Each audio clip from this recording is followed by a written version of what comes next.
ఏందయ్యా ఇది ఉంది ఎంత ఉంది ఎంత లగేజ్ మన పత్తి పోతుంది.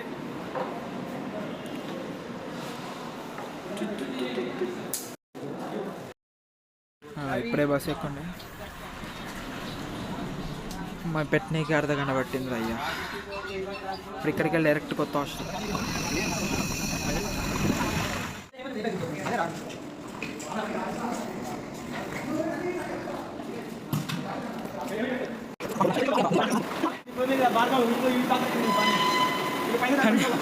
అరే హాఫ్ అన్ అవర్ పట్టిందా? అరే రూమ్ చూద్దాం మనం.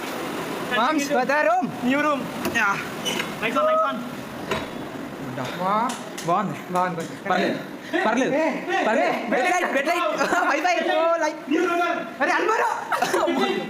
ఇంపార్టెంట్ అయిపోరా. ఏంది